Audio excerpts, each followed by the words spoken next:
the election is going to be decided based on who presents a more aspirational vision of masculinity. And what you have on the far right is this vision of being provocative, aggressive, speaking your mind. The far left, their vision of masculinity is be more like a woman. And if any of them resonates, it's the right. That could swing the entire election. What happens to America if Trump wins? Are you scared of that America? Scott Galloway is back, giving his objective, no-nonsense analysis on what the upcoming U.S. election means for the future of America and the world. Objectively, what has Trump done well? He's unpredictable. Look, I publicly endorsed Vice President Harris. And one of the things I hate about my party, quite frankly, is we've become humorless. Everything's offensive. And people are just so sick of that.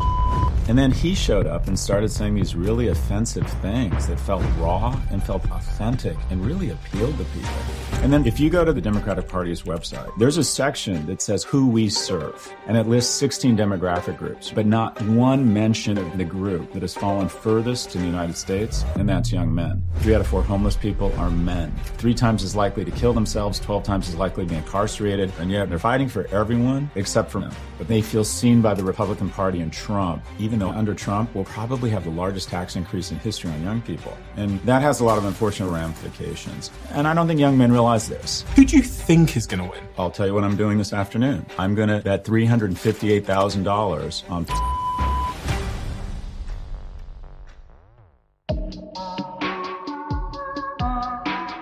Scott, what are you thinking about at the moment? I'm thinking that I've been on this thing 4 times and I didn't get a jacket, and that you used to send this fat van for me with these lights and music and a little fridge, and today you sent me this Joey bag of donuts Uber. Oh, really? So did we? Oh. I feel like your side piece that have kind of taken for granted. That's what I'm thinking about. The nice car will take you home after. He's outside. I appreciate it. What am I thinking about? Well, we're on the precipice of what feels like an important election. Every election, people say that in the U.S. The thing I can't get over, I just got back from the U.S., is how tense it is. Political parties used to be these organizations that tried to grow their membership through policy arguments. Now they've become these quasi-religions that attempt to sanctify your beliefs. And it feels like we're in a bit of a holy war. I couldn't get over how tense and, quite frankly, how ugly it feels in the U.S. I was at a fundraiser last Saturday night in Miami, actually just south of Palm Beach. And I was talking about teen mental health. And someone yelled out, "Trump 2024." which inspired someone else on the other side of the room to start booing. And we're talking about teen mental health. Things are so polarized in the U.S. So I'm anxious, and it feels like the U.S., despite all of its blessings, is kind of coming apart from the inside. It feels very polarized and very ugly right now in the U.S. That's what I'm thinking about. Every election cycle in the US, people say that this is the most important election of our history. This is the most important election of our time. Do you believe that? Do you believe that this one's important? I would argue this one's more important. I don't like the catastrophizing from both sides. Each side would have you believe that it's the end of the end of America if the other side wins, which lacks historical context, because the U.S. has endured, I would argue, much worse than him or her, regardless of what you believe. And America's actually doing quite well. Our institutions, America's going to be around in 4 years, regardless of who wins, I believe. It does seem pretty consequential, though, because this issue around bodily autonomy is a pretty big deal, whereas bodily autonomy has all headed towards a woman's right to determine her own bodily autonomy, in Mexico, in, Poland. I mean, they're distinct of a few nations. Almost every nation has gone one way, and that's towards granting people more rights. And in the U.S., it's the first time we've taken a right away. So that feels like a pretty big deal. And also we have an individual who has never conceded the election. So this notion of the peaceful transfer of power being pretty central to democracy, but at the same time, if people vote for an autocrat, that's their democratic right. And so if America decides to go that way, it's going to feel pretty odd, I think. And obviously I should put up front, I've publicly endorsed Vice President Harris. Perfect's not on the menu. She would not have been my choice for the Democratic nominee. But it does feel strange that we are so polarized, and it's sort of it feels like an election between who America thinks would be less bad. What are all the like macro pieces here that have come together to create this sort of storm that we find ourselves in? Because I think of some of them. I think about the role that Elon buying Twitter played in this. I think about, Andrew Tate's rise in culture. I think about the economic backdrop of what's going on. And all these pieces, then Biden and then the inflation issues because of like COVID and the stimulus check, all of these pieces. What are those pieces that you think are most pertinent that have landed us in a situation where, as we sit here, with the election happening tomorrow in America, it's looking likely that Trump is going to win if you look at some of the odds, but also young men in particular have, for the first time in the last, couple of decades, really seem to have abandoned the Democratic Party and have gone for Trump. What are those macro pieces? Well, there's a lot there. So first off, there's some dissonance between the perception. People have called it a vibe session. And that is, if you look at the economic data, it's strikingly different than the perception. The majority of Americans think that America is headed in the wrong direction. And usually that has something to do with the economy. Since I think it's 2019, the American economy has grown 12.5%. That's double of any G7 nation. In 2009, our stock market was a third of the total market capitalization of all stocks globally. Now it's half. NVIDIA is worth more than the entire German stock market. China has shed several $1 trillion in market cap over the last 5 years. America has added several $1 trillion. We're the largest energy producer in the world. I mean, the economic, there's 190 sovereign nations in the world. 189 would trade places with us. If you take our poorest state, politicians always talk about Mississippi because it's our poorest state with the worst outcomes. The average household income in Mississippi is greater than it is in the UK, Germany, or Japan. So our poorest state is doing better than many of what we would consider our competitors. No one's lining up for vaccines from Russia or China or flying to Dubai or to Seoul for AI software. America, on any objective metric, lowest unemployment historically since 1968. It's just killing it. The problem is that prosperity, similar to what William Gibson said about the future, is here, but it's not evenly distributed.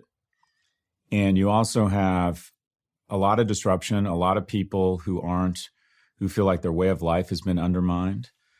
You have a lot of people who aren't doing as well as they used to. A lot of that prosperity is crowded in the top 1%. An economist did a study and said if you took out the top 1% of American earners, France has grown household income faster than the U.S. The bottom 99 aren't doing as well, but the top 1 are doing so well that, quite frankly, it creates this illusion of greater prosperity than there is. So, for example, we look at the Dow Jones and the NASDAQ. 1% of America owns 90% of the stocks. So the Dow Jones is really just an indication or a metric on how the wealthy are doing. And spoiler alert, the wealthy have hit 76 new all-time highs in the last year, which is what has happened in the market. So you have this fissure between perception and reality, but also a lot of people aren't doing as well. And 210 times a day on their phone, it's shoved in their face how well everyone else is doing. I think there's also the fundamental breakdown in the social compact in America is that for the first time, and we've talked about this before, a 30-year-old isn't doing as well as his or her parents were at 30. And that not only impacts the 30-year-old, it impacts his or her parents. It creates rage and shame. 1 out of 3 young men is living with their parents under the age of 25. 1 in 5 are still living with their parents at the age of 30. There's an absence of connection at a young age. Only 1 in 3 men has a girlfriend under the age of 30 because women are dating older because they want more economically and emotionally viable men. People are opting out of America, especially young people. 40 years ago, 60% of households with a 30-year-old in it, or 60% of 30-year-olds had at least one child. Now it's 27%. So the ultimate expression of optimism in a society is you meet someone and you decide to have kids. And so that optimism has been cut in half. So you have this consumer dissonance or fissure between the economic reality and what's going on, because a lot of people aren't doing well. And the social media algorithms love to pit people against each other. You have young people especially not doing well. The average 70-year-old is 72% wealthier than they were 40 years ago. The average person under the age of 40 is 24% less wealthy. And when young people or your kids aren't doing well, it impacts absolutely everybody. And then I would say just psychologically, when you are making more money at your job, and now wage growth is growing faster than inflation, so purchasing power is going up, prosperity is going up in the US. When you get a raise, you think it's because of your character and your grit. But when the price of cereal is up 40% in the last 5 years, you blame the administration. So you have social media algorithms pitting us against each other. You have the political parties have taken on sort of this religious-like feel where the other party is literally the enemy. Young people not doing as well. All sort of overwhelm the notion that America is the least bad in the world right now economically. On any metric, like I said, every nation would kill to have our problems.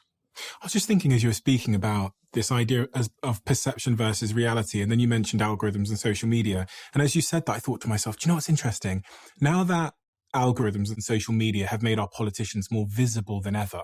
If you go back 50 years, you only saw them stood at the podium, right, making the speech. Now you see them multiple times a day. If I scroll on Twitter, X, whatever, YouTube, I see Trump doing 10 speeches a day. I get to know him more. And I was wondering, in this digital age, is personality now more important than ever?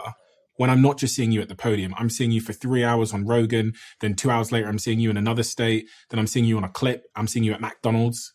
And so the old politicians of the past were very like straight. Mm-hmm. And you'd see them on the podium, how polished was that speech? Now it's actually, it seems the algorithms are going for lo-fi politicians and personality seems to be more important than principle. Yeah, we've definitely replaced politicians who were sort of pragmatists and practitioners who used to go to Congress and legislate and pass laws. We've replaced a lot of them with performers. Yeah, in the UK as well. We've just had a series of them. You always got to look at incentives. And the person who raises the most money is almost always reelected. And the incumbent, 92% reelection rate, despite the fact that Congress has an 8% approval. So the incentives are to raise a lot of money. And the easiest way to raise kind of a lot of money is small dollar donations. It's actually easier than trying to get money from a PAC or big money. And the way you do that is you say something fairly incendiary that tickles the censors of your tribe by making the other side look stupid. You say something, Jewish space lasers, or Biden is a war criminal. That ends up on TikTok, and the hard left or the hard right see that and start sending in money. And so you have some of the most famous legislators in the U.S. Congress have never passed a bill, but are outstanding at getting on TikTok and raising a lot of money. So it's gone from politicians to performers. I was just thinking about, have I ever seen a boring politician go viral on TikTok? And I've just never seen it. I've never seen a boring, but even in the case you said, where if you say something incendiary, it's both sides send you viral. Yeah. Which is interesting. Well, look at Trump. If he says something crazy that I'm going to protect women whether they want it or not, that goes viral. And then everyone, including on my podcast, we're talking about it instead of having a discussion about inflation. Or if Trump gets into office, his current economic plan shows triple the deficits of the Harris economic plan. That is essentially what we've been unable to do, or the left's been unable to do, is help young people connect the dots. That the deficit under Trump will probably be ultimately the largest tax increase in history on young people. Because I'm not going to be around. We're fine for the next 20 or 30 years probably because of our creditworthiness and our ability to borrow money. But at some point, shit's going to get real, and the Chinese or foreigners are going to stop showing up to buy our treasuries. Interest rates are going to skyrocket, and you'd have massive inflation. And at some point, that debt is going to come due, right? So I love that every lie is a debt, and at some point it comes due. But we haven't been able to connect the dots for young people that these deficits will, in fact, be a tax on young people because it's a wonky, boring conversation, and we'd rather talk about this outrageous thing you said. So these outrageous things people say take oxygen out of the room around any real discussion around policy. And in the U.S., I don't know if it's the same way in the U.K., but politicians love their jobs, so they gerrymander every district. Every congressional district is very hard red or hard blue. So we send kind of the crazies from the far left and the far right. It's no longer the general election, it's the primary. So it's a war, it's an election between Republicans or an election between Democrats. So they all try to out conservative or out progressive each other. And we've sent a group of people to Congress who fundamentally have a entirely different worldview than one another. And also it's minority rule. In the US, 20% of our population is 80% of the senators. And the majority of Americans are somewhere in the middle. Mm-hmm. And that it does not describe their representation. So we have sort of minority rule now. What has Trump done well? So if you were objectively analyzing his ability to capture votes and to get people to believe and come with him, what would you, if this was a marketing class and you had marketing students in front of you and they were trying to learn from him as to how to market their products in their lives, what would you say to them?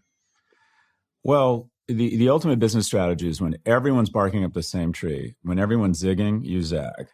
So I'll just, the notion that Amazon was the biggest e-commerce company, the model was you own the consumer data, you build the biggest platform, and then you slowly but surely start increasing your take.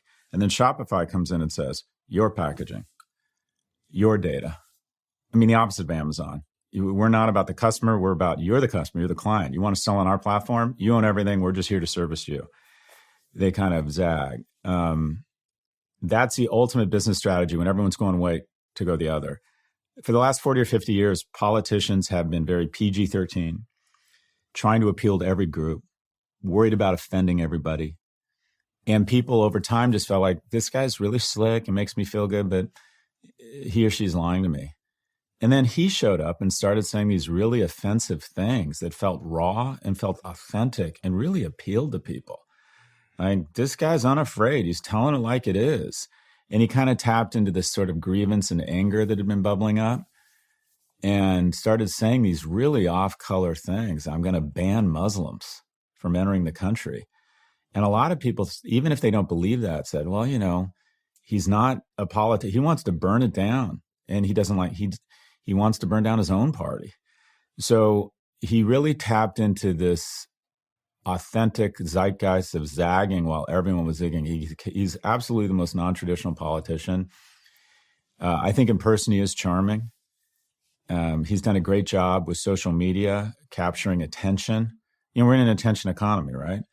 And he every day is in the news cycle, realizing that it's like Umberto Eco, the Italian philosopher, said, the new economy is about being famous. It doesn't even matter what you're famous for. And he's captured that. So he comes across as authentic, unafraid, politically incorrect in a sea of political correctness that kind of infected both sides. He has great political instincts.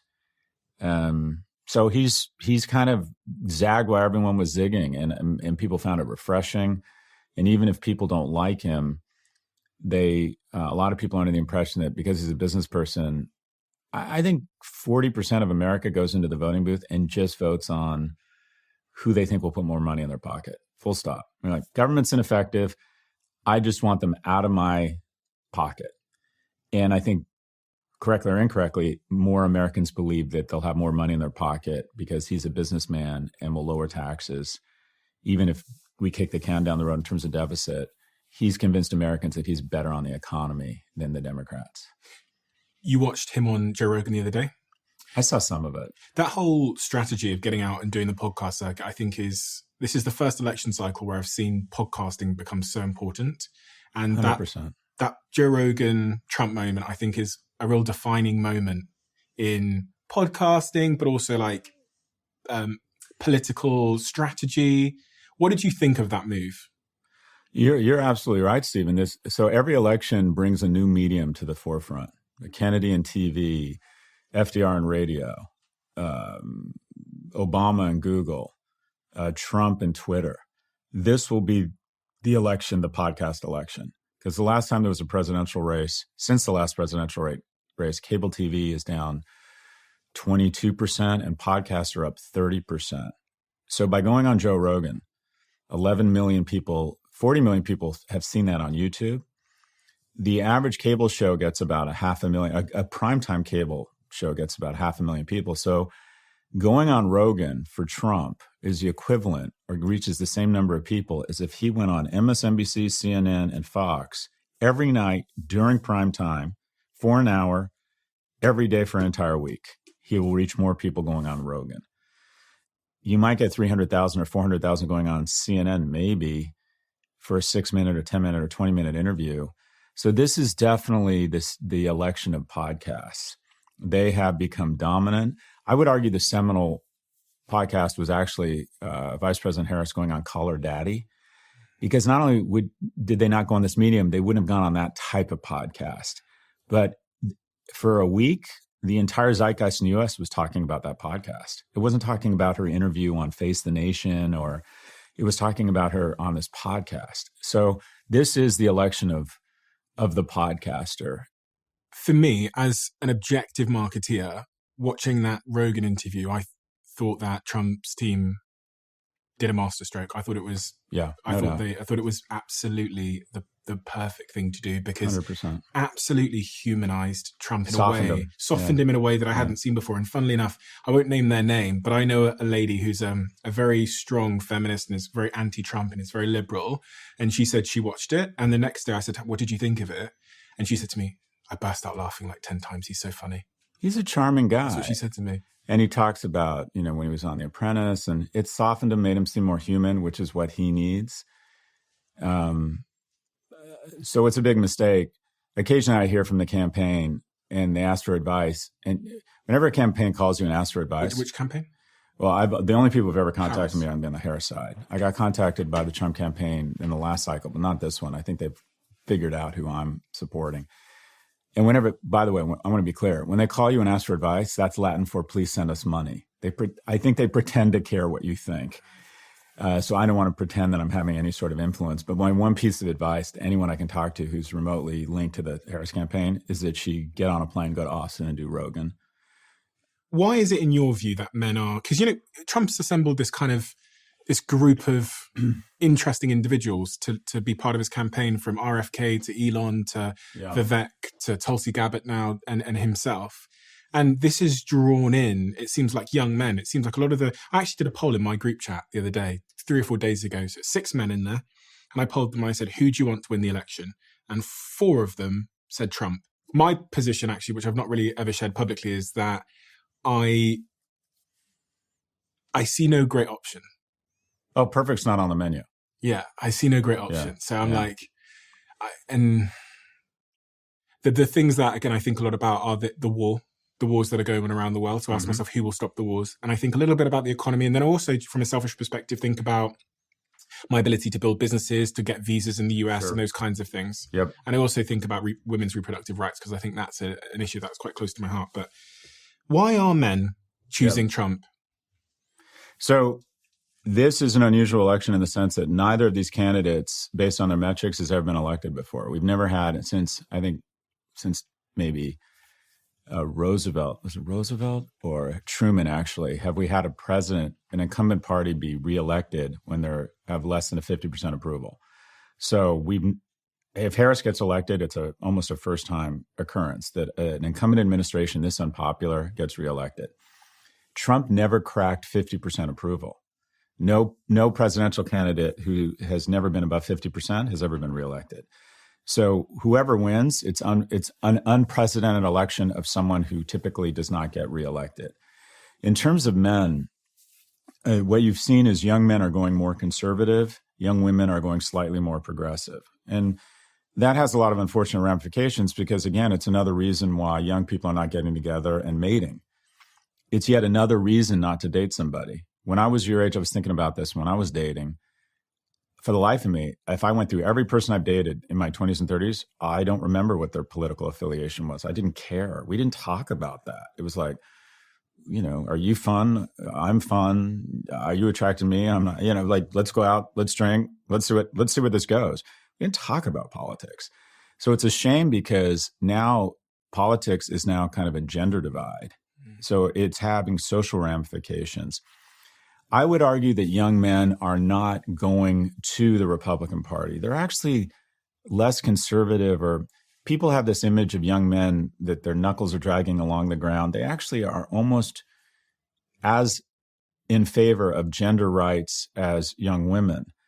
What I would argue is that they're leaving the Democratic Party, because if you go to the DNC, the Democratic Party's website, there's a section that says who we serve. Click on it. And it says, these are the constituents in America that we serve, that we advocate for. And it lists 16 demographic groups ranging from Asians and Pacific Islanders, the disabled, seniors, Black Americans, veterans. It goes through all of these groups. And I tried to add it up, and I think it adds up to 76% of the US population. But similar to kind of the DEI apparatus on campus now or on university campuses, when you're purposely advocating and trying to advantage 76% of the population, you're not advantaging 76% of the population or advocating for them. You're discriminating against the 24%. And that 24% are squarely one group. It's young men. And if you look at the Democratic National Convention, it was a parade of demographic groups, but not one mentioned the group that has fallen furthest, fastest in the United States, and that's young men.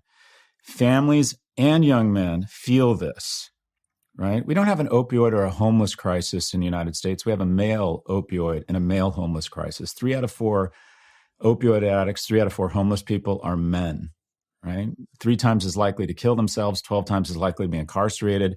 Women under the age of 30 are now making more money than men. More single women own homes than single men. And by the way, we should never do anything to get in the way of that. That's a remarkable victory for us. But a lot of young men and their families feel that these young men are really struggling, and they are not seen by the Democratic Party.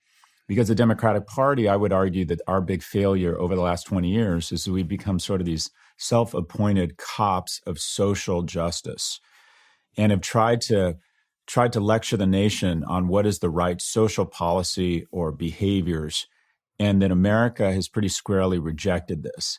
The example I use is the University of Michigan, an amazing university, has invested $150 million in DEI, social policy, and the number of complaints about racism is up 30-fold. The sentiment, the feeling about America has all gone down. And so the Democrats have decided we're about social policy as opposed to the economic policies that are actually going to impact you. And a large part of America has sort of rejected it. Young men do not feel seen by the Democratic Party. And it's not only just young men, but it's their families. So I would argue it's not so much that they're moving to the Republican Party as they're moving away from the Democratic Party. But there's just to use this overused term, young men do not feel seen by the Democratic Party. It's like you're fighting for everyone except for me. And let's be honest, my group is not doing well. The group that has ascended the fastest globally is women. Twice as many women in the last 30 years elected to some form of parliament. More women globally now are seeking tertiary education than men. By the way, again, a huge victory for all of us. Fantastic.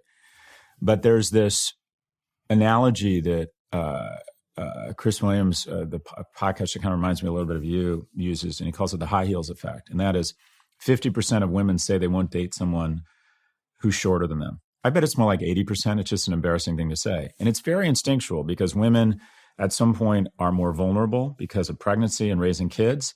And they want someone who instinctively they feel could physically protect them. So they tend to be not attracted to a man shorter than them. Metaphorically, women are getting taller and taller each year, making more money, more college attendance. They're just killing it. More and more people elected to positions of power and influence. Men are getting shorter and shorter. So in sum, we've talked about this. Women mate socioeconomically horizontally and up, men horizontally and down. The pool of horizontal and up among men is smaller. And when men don't have the prospect of a romantic relationship, they come off the rails. Women oftentimes will reinvest that energy in friendships and work. Men reinvest that energy in vaping and video games and porn. Men without the prospect of a romantic relationship, look at the most violent, unstable places in the world. They all have a preponderance of things, and that is a bunch of men with very little economic or romantic opportunities.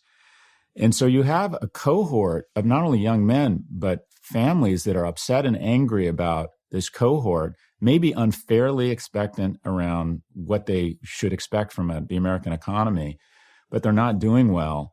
And they feel seen by the Republican Party and Trump, who are pushing back on many of these social policies, that the snake is eating its own tail, that it's gone so far to the progressive that at the end of the day, it's no longer promoting the rights of non-whites, for example. 60 years ago, 12 black people at Princeton, Harvard, and Yale. That's a problem. 2/3 of Harvard's freshman class now identifies as non-white. And somehow, as a non-white male that's not making as much money, that's more inclined to be an addict or gambling, that owns fewer homes, somehow I'm still the enemy. I'm still like, I've been told by media that I'm kind of should have collective guilt because of the privilege my dad and my granddad received. So there's I think, justifiable anger and a feeling that the Democratic Party has really moved away from young men. It's interesting because you make the case that you're not necessarily convinced it's entirely young men are choosing the Republican Party versus them being pushed out of the Democratic Party. That's kind of summarizes your thoughts. And the Wall Street Journal did a piece showing that the Republican Party have gained more young men over the last couple of years. In 2016, they had 35% of young men. By 2023, they had 48% of young men. And that's a 13-point increase in just 7 years. And I mean, that's the stat from 2023. So I can't imagine what those numbers look like in 2024 based on this election cycle. It made me think a lot because it made me think a lot about the DEI narrative and how the Democratic Party could champion women without pushing away young men, because we all want somewhere to belong. Mm-hmm. So if you tell me that I don't belong there, and if I'm guilty of something, then I'm going to go find somewhere. And what is it that the Republican Party have done? Because if that 13% increase towards the Republican Party for young men is true, there's something the Republican Party are saying, which is making me think I belong over there. Sure. What is that? Well, to a certain extent, I mean, the strange thing about this, or one of the strange things about this election, is that a lot of people thought it was going to be a referendum on women's rights, bodily autonomy. I would argue those voters are already decided. If you're fiercely focused on bodily autonomy, you're going for Harris. If it's not a big issue for you, you're probably Trump. Or if you're pro-life, you're definitely Trump. I actually think the election is going to be decided based on who presents a more aspirational, effective vision of masculinity. And what you have on the far right is this vision of masculinity that I would argue is kind of, they would say it's being provocative, aggressive, speaking your mind, strength, right? Toughness. But the far right is basically saying, be a little bit coarse and cruel is how I would describe it. The far left, their vision of masculinity is be more like a woman. And neither of those seem to be resonating with men. If any of them resonates, it's the right around young men, around this vision of masculinity. What I would argue is that what we should, or the way to position it, you said that you were passionate about bodily autonomy, is the Democrats have not done a good job of convincing young men that bodily autonomy will affect them, specifically a lack thereof. If you want to be kind of cemented in poverty, have an unwanted child as a man. That's not going to help you economically. The case I've been making to young men when I did an endorsement of Vice President Harris is that I think if you polled a bunch of men under the age of 30 and said, would you rather have more opportunities for sex or less opportunities? I think the majority would say, I'd rather have more opportunities for sex. What is going to happen to random opportunities for sex when, if a woman gets pregnant, she might end up in an emergency room parking lot because the doctors won't treat her? If, say she's having a failed pregnancy and she's in sepsis, there are now instances where an emergency room doctors are worried about treating her for fear that they're going to be criminally prosecuted. What's going to happen if a young woman gets pregnant and has to carry the baby to term? Do you think she's more inclined to have random sex? So I think what we needed to do and we failed to do on the progressive side is to say the bodily autonomy affects men almost as much as it does young women. And that the economic policies of Harris will also give you, I mean, if I think about masculinity as being a provider, a protector, and a procreator. Provider. Who's going to give young men the chance to be the better provider? People think it's going to be Trump, that he's a better business person. He did have a strong economy under his administration, not as strong as the Biden administration, but the general view is he would offer a better economy. Which atmosphere am I more likely to be a good provider in? And they've done a better job of articulating that, even though I would argue the evidence is that whether it's Goldman Sachs or any investment bank that's done the math, they've said that the economic growth under the Harris policies would probably be stronger, especially when you take into account that if Trump enacts the tariffs he's talking about, 60% on all Chinese goods, and does anything resembling the war on immigration, legal and illegal, that he's articulated, that's a recipe for inflation. So I think the Republican Party has done a better job of convincing men you're going to have an easier time being a provider under our administration, because look at him, he's a billionaire. We were about cutting taxes. We're about economic growth, drill, baby, drill. When I would argue the data does not reflect that. Protector. This is where I think we really blew it. And that is, and Michelle Obama gave a very powerful speech. I think your first instinct, your operating system as a man should be, your default operating system should be move to protection. Like real men break up fights at bars, they don't start them. Real men protect their country, they don't shitpost it. Real men have a real instinct, a reflex instinct. I felt this way very strongly when I was younger. It was very motivating for me to protect the women in their life, right? You know, I don't know if are you close with your mother? Not really. I'm sorry to hear that. I was very close with my mother. And the first time I ever thought I need to get my shit together professionally was when she got sick. And I had this immense feeling of like failure as a man because I couldn't take care of my mom at the level I wanted to. I think that's a really good default setting for a man, to move to protection. You don't need to understand the LGBT community. You don't need to understand trans rights. You don't need to understand the nuances of legal or illegal immigration. But when you see a group being demonized, your default setting should be to protection. I think it comes naturally to men. Men are more inclined on the battlefield to run out and save a comrade and get shot than women. Women are more thoughtful. They're more like, is that a good idea? Wouldn't we be better retreating, planning, and then kicking the shit out? They're more thoughtful. They look at the fruit and say, is there pesticides in this? Whereas a guy sees movement in the bushes, grabs his spear, and tries to go kill the thing and bring it back. They're more risk aggressive. And I think this default setting of protection is really powerful for men. And we haven't connected. And I thought Michelle Obama did an outstanding job trying to make the case that men need to have a default setting around protecting women. And women's rights are under real serious threat in the United States. It is becoming a little bit handmaid's tale. 21 states now restrict, to some extent, abortion. And the most mendacious thing about that is it's not a war on women. It's a war on poor women. Because if you have money, and someone, your niece or your daughter, gets pregnant, you'll figure it out. You'll get a medical abortion. You'll have access to misoprostol. I don't know if I'm saying that correctly, or can get her on a plane to a city where she can terminate the pregnancy. It's the 15 or 17-year-old Black girl who gets pregnant, doesn't have access to resources, single mother, doesn't have money, is embarrassed, and no one knows it until she's 5 months pregnant. That person is really screwed. So I would argue that the second leg of the masculinity stool here around protection is not been made that strongly or as forcefully as it should be around the democratic policies. I was trying to think through the lens of a young man in the USA who is looking at both candidates and thinking, which one is going to allow me to be the protector the better? Mm-hmm. And again, this is where the economy comes back in, because I think to myself, well, if I'm rich, then I can take care of my mother. 100%. If I'm rich, I can take care of my family. So if I want to be the big, strong protector, then I need to vote Trump because I'm going to get rich. I think that's their message. And I would argue the data actually says something different, that if you look at the economic policies, the clearest signal we have of what policies would be under Harris would be to look at Biden's policies the last 4 years. As a matter of fact, she made a huge mistake on a big show called The View. They asked her how her policies would be different from Biden. And she says, I can't think of anything. And it's like, well, we didn't want to elect him again. Why would we want to elect you? It was a huge gap. And by the way, she's not good on her feet. I mean, we don't like to say that on the left.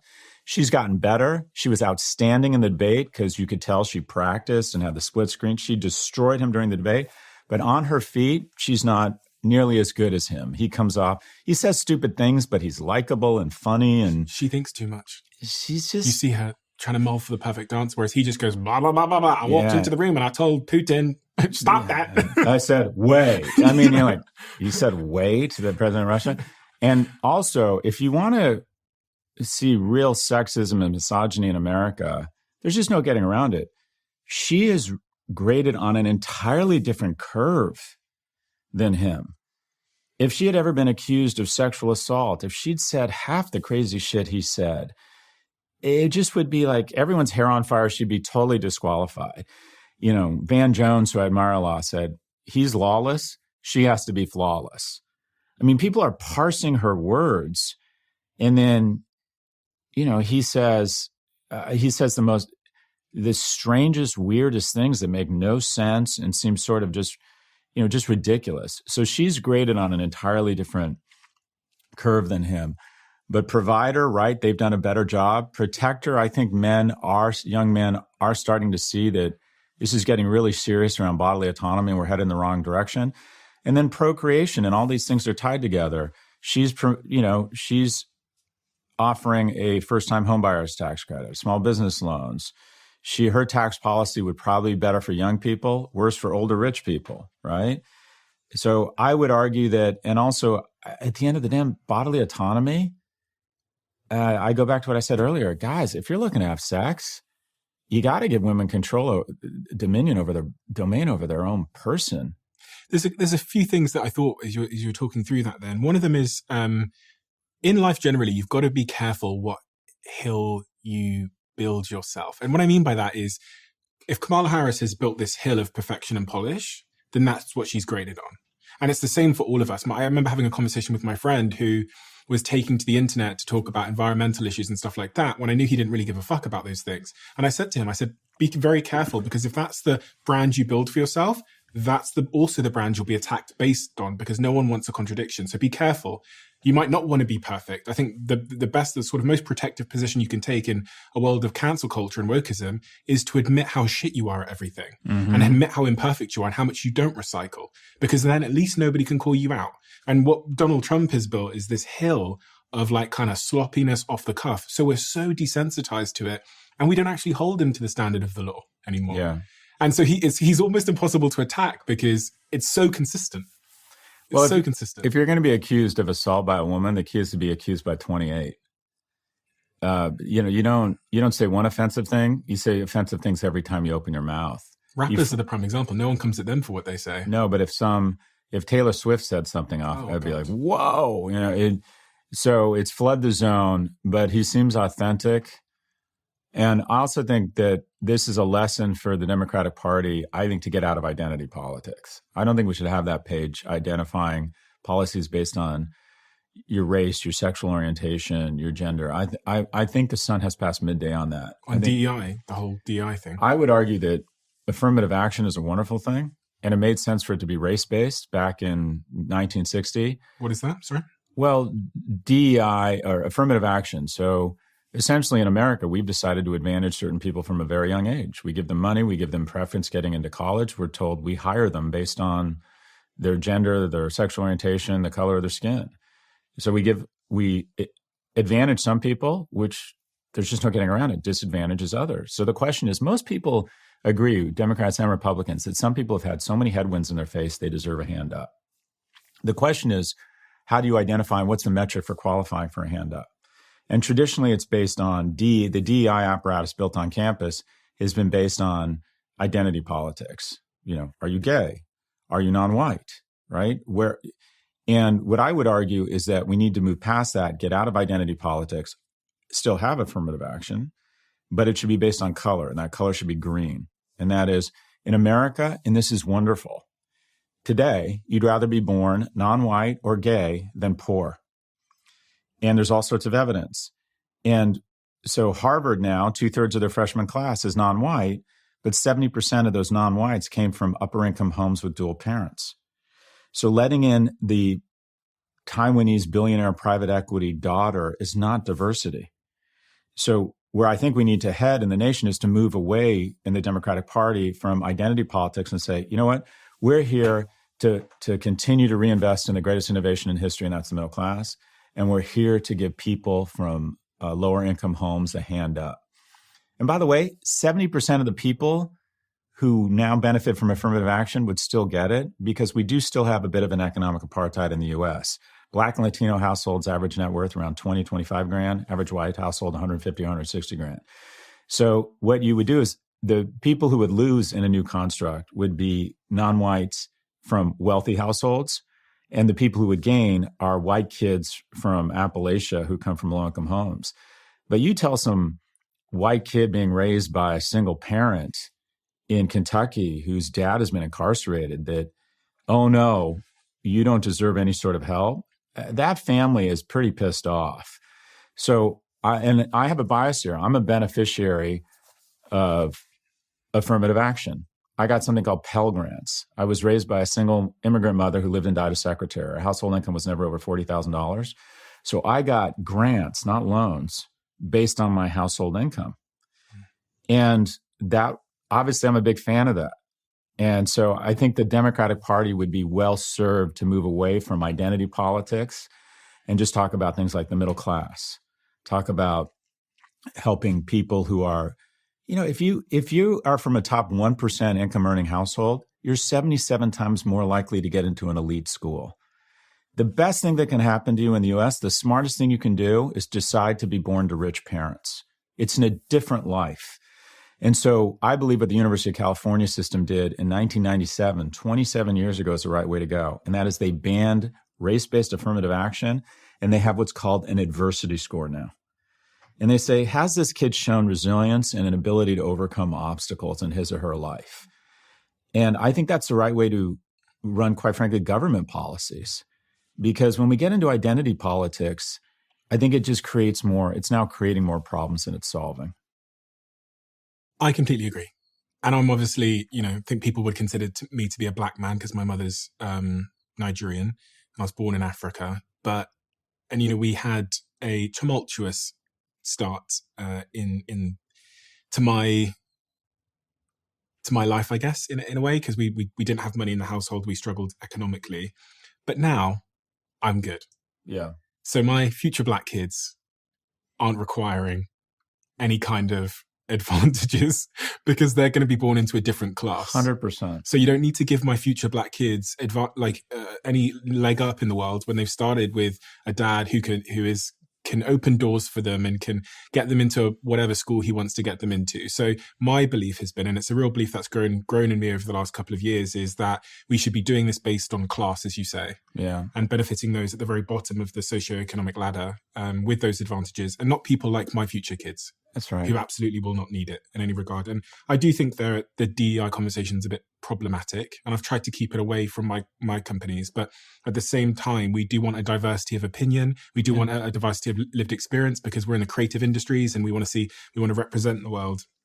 But we don't want to be disproportionately handing out opportunities based on factors like race alone or gender alone. It's encouraging to hear you say that, but I also have to acknowledge I've been the beneficiary of massive bias. When I was raising money for my companies in the 90s, I didn't even acknowledge that. Why are the only people getting funded in Silicon Valley white dudes, all white dudes? 98% of the capital was going to not men, white men.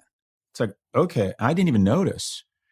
And it's gotten a lot better. But when I was raising money for my last company, L2, the venture capital firm that backed us, they have a standard, and that is you have to meet with all the partners in one big meeting, 27 partners. My two co-founders, both women. I'm in there. I didn't even notice. Meeting goes well. In the middle of the meeting, my co-founder, who's not a dramatic person, goes, I need to speak to you. And we walk out and she's like, we can't take money from these guys. I'm like, well, why? What's happened? She's like, you haven't noticed? All 27 people are men. There's not a single woman in the partnership of this venture capital firm. Not one out of 27. And it didn't even dawn on me that all of this prosperity and opportunity had been crowded into basically 23% of the population. Now, having said that, that was 2014. 10 years later, I think a quarter to a third of their partners are now female because they got the memo. And things have changed dramatically. And I would like to think that we've made enough progress around affirmative action, around identity, that we can move to what you're talking about. And that's economically driven affirmative action. And the great thing about this as well is, as you said a second ago, the people who are in those minorities, because of the statistics, will be included within a class-based system. The majority. The majority, yeah. Which is really, really encouraging. You talked about this October surprise being Tony Hinchcliffe's speech at the Madison Square Garden rally the other day. There's a lot going on. Like, I don't know if you guys know this, but there's literally a floating island of garbage in the middle of the ocean right now. Yeah. I think it's called Puerto Rico. Okay. All right. Okay. We're getting there. It's absolutely wild to see. And in Texas, stuff is really, really crazy. We're right there by a wide open border. Where are my proud Latinos at tonight? You guys see what I mean? It's wide open. There's so many of them. It's absolutely incredible. Believe it or not, people, I welcome migrants to the United States of America with open arms. And by open arms, I mean like this.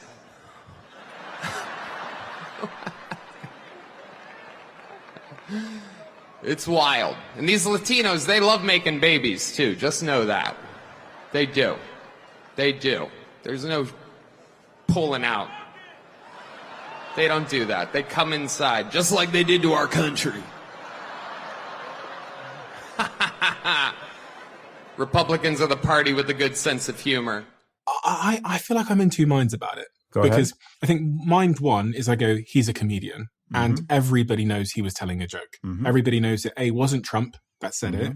And B, everyone knows that he's a comedian there to say inappropriate things. If you've listened to his Kill Tony show, that's what he does. Yeah. He's not, there's no part of me that thinks, God, he hates Puerto Ricans or whatever. And then the other part of my mind goes, they should have known that in that context, any word would be used as an opportunity to create a marketing campaign. What do you think of that incident? So there's common ground with us. I think comedians should be cut a really wide berth. I think when Dave Chappelle says offensive things about the trans community, he should be given a wide berth. When Michelle Wolf at the White House Correspondents' Dinner says really off-color things, I think she should be given a wide berth. Comedians play a really important role, and that is they say provocative, sometimes obnoxious, offensive things to soften the beach to get you to think. And they're comedians. So I agree with you, they should be given a wide berth. In my view, whether you think it was racist or not, I don't think that's the important conversation. It's 10 days before the election. Art is getting away with it. If you say something offensive, it better be funny. I say, part of the success of my podcast with Kara Swisher is I say very offensive things. You know, she's a lesbian. And I'm like, you know, how's the German Shepherd in the Subaru? And there's a pause, an uncomfortable pause. And then she laughs, and it gives everyone permission to laugh. And the majority of the times I say something offensive, it's a little bit, okay, I don't want to laugh, but that was funny. I get away with it. That's art. That was not art. It wasn't funny. I mean, the most offensive thing about what he said was it wasn't funny. If it had been fucking hilarious, people would be like, oh my God, and they would have forgiven him. His jokes did not land. And when he said things like, we welcome immigrants with open hands, and what we say to Mexican immigrants is, no, not here. And by the way, they have kids. They come inside just the way they came inside. And it's just like, it just wasn't that funny. It was offensive. If you're going to be offensive, you better be funny. And he wasn't. And just tactically speaking, when you say that there's this floating island of garbage in the sea and it's Puerto Rico, and there are 400,000 Puerto Ricans in Pennsylvania, and if 10,000 more who might have sat on the couch that day actually get up and kind of, you know, souls to poles, feet on the street, get to the poll, those people could swing Pennsylvania, which is a toss-up right now, and Pennsylvania could swing the entire election. So just tactically speaking, whoever's in charge of his campaign, when they saw the teleprompter, by the way, they knew what was going on. This was on a teleprompter. On a risk-adjusted basis, they should have said, no, we're going to put the jokes about Puerto Ricans aside for now. Because if, for whatever reason, on a risk-adjusted basis, we offend them, we could lose the entire election. So I don't even think of it as an argument around whether comedians should be given a wide berth or not. I agree with you. I don't think a conversation around whether it reflects racism on the part of the Trump administration or the fact that they, quite frankly, have a really appealing sense of humor. One of the things I hate about my party, quite frankly, is we've become fucking humorless. Everything's offensive. Everything is, I mean, unless it's a dad joke, everything is offensive or triggers people. People are just so sick of that shit. A post-racist society, majority of my close friends are gay, and they constantly make fun of my sexual orientation, and I make fun of theirs, and it's a form of affection. It's not mean-spirited. And the Democratic Party feels just so sensitive and so weak on this shit. So whether you think that's the right way to go, to be a touch offensive, sometimes very offensive in the auspices of comedy, I'm down with that. Tactically, it was stupid. And I believe it might be the October surprise. I'll be very curious. I have friends who are canvassing, and I want to be clear. A lot of this is confirmation bias. I'm seeing ghosts where I want to see them, right? Because I'm really hoping it's Vice President Harris. But I have talked to people in the Harris campaign. We have 300,000 people, feet on the street, walking people to the polls. Trump supposedly has 50,000, somewhere between 30 and 50,000. So for every one person knocking on doors for a Trump voter and saying, have you gone to the polls? Do you need me to walk there? Do you need a ride there? There's 10 people in these states, these swing states, working for Harris. I think they might get another 5 or 10,000 Puerto Ricans who weren't going to vote to the polls, and that could swing the entire election. I just think tactically, on a risk-adjusted basis, it was a really stupid move. Yeah, 100%. On strategic, tactical, giving the other side an opportunity to run ads with the Trump-Vance little placard thing there with someone insulting Puerto Ricans. Most people wouldn't have seen the rally. So all they're going to see is this clip. Hundreds of millions of people are going to see that clip. And they're going to think, Trump-Vance insulting Puerto Ricans, that's who I am, that's my blood. I can no longer, with good faith, tick that box. I can no longer do it. So they'll either not tick it, or they'll go to the polls, and they otherwise wouldn't have done. So tactically and strategically, terrible decision. But it's funny because I also look at it, as I said, as an incident in an isolation. And I go, it actually put me off a little bit, the left, because of the fake outrage. I know you're not that pissed off. Yeah. They're like, oh, how dare you? And I look at them going, I know you're not that pissed off at that. And if you are, I feel really sorry for the life you live. Okay. Yeah, you know what I mean? We're going to be fine. But strategically and objectively, bad decision. I completely agree. Yeah. Who do you think is going to win? Well, I'll tell you what I'm doing this afternoon. I'm going to bet $358,000 on Polymarket. I'm doing this. I have my CFO figuring this out. I'm going to bet $358,000 on Harris, because on Polymarket it's 62-38. Because my observation is that the people who go to these betting sites tend to be younger, tend to be more male, and they're much more Trump. The statistics in the polls, every A-plus quality poll shows it is a toss-up within the margin of error with a slight advantage to Trump. So if I said to you, Steve, and I'm going to flip a coin, you have to pick heads or tails. If you bet $1, though, you're going to get $2.90 back. You would take that bet, because say it's a 50% or close to 50% likelihood, but the payoff is 2.8 to 1. On a risk-adjusted basis, you're getting free risk-adjusted return. Here's why I wouldn't bet on Harris, is because I've seen that Hillary Clinton election where all the polls had Hillary winning in a landslide, and then something happens. There's this invisible force that means that people, for whatever reason, either they don't express their true opinions about Trump because there's social ramifications. They're embarrassed, or they're the enthusiasm force, which is, who have you got more energy to get off the sofa that day and go and vote for? Is it Hillary Clinton, who's kind of more of the same, whatever, or is it Trump who's going to burn it down? I think that's a fair point. But back to the 380. If I win, I get $1 million back. So even if the edge is to him on a risk-adjusted basis, it's a great bet, because you're getting. The odds of her winning are not 1 in 3. They might be 2 in 5, but they're not 1 in 3. And so I just look at it statistically that I'm getting potential free risk-adjusted upside. Anyways, what you said about the enthusiasm, I went canvass for Secretary Clinton. I think Secretary Clinton was like, I think she's incredibly unlikable and an outstanding thinker and politician. I think on foreign policy, she's one of the most competent people to have ever been in government. When I canvassed for her in Florida, I went into sort of I'd call it a lower, upper middle class neighborhood, mixed, quite a few black people, quite a few whites. I'd go into black households. I knock on the door, hi, I'm canvassing for Secretary Clinton. Oh, come on in, super nice.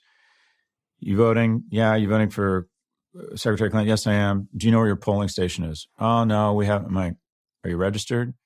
you just started to the enthusiasm clearly wasn't there. And a couple times when I would knock on, and again, I'm playing identity politics, maybe more often a white household that was a Trump supporter, they'd slam the door in my face. And I said to them, they always send you out with two people. I'm like, that's passion.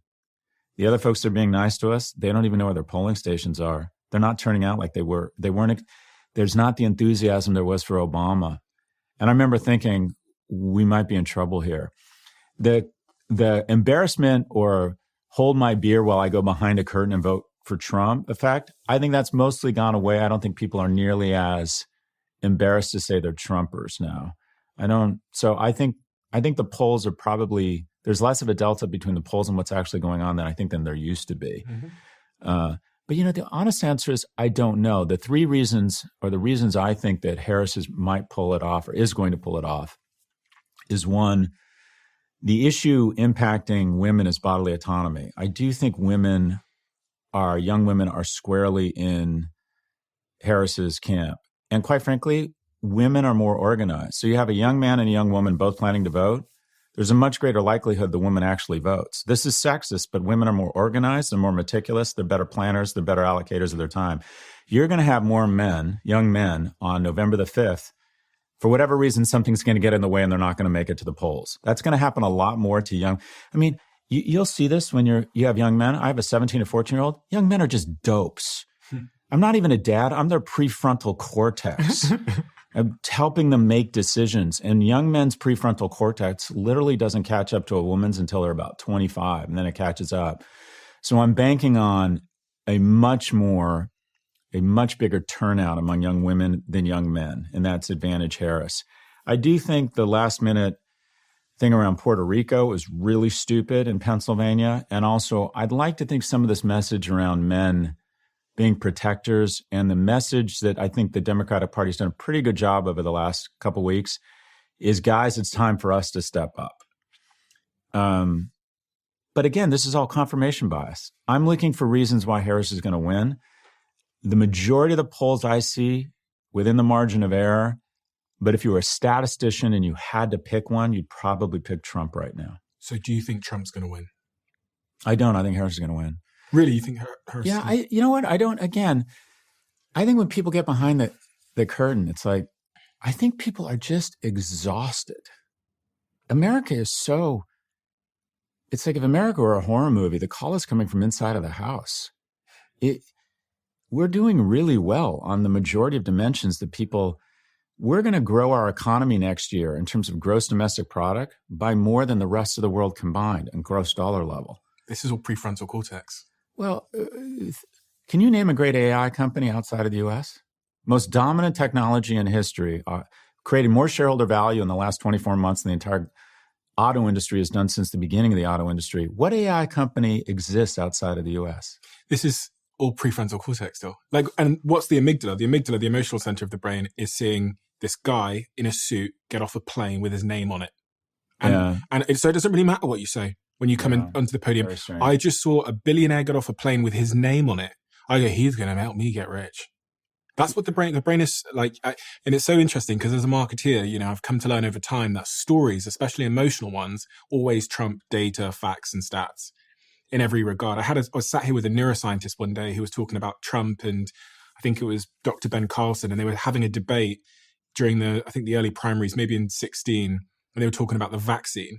And the doctor made his case for why the vaccine doesn't give you autism, went through the stats, the facts, and the figures. And then the neuroscientist said to me, she goes, and then Trump made his case.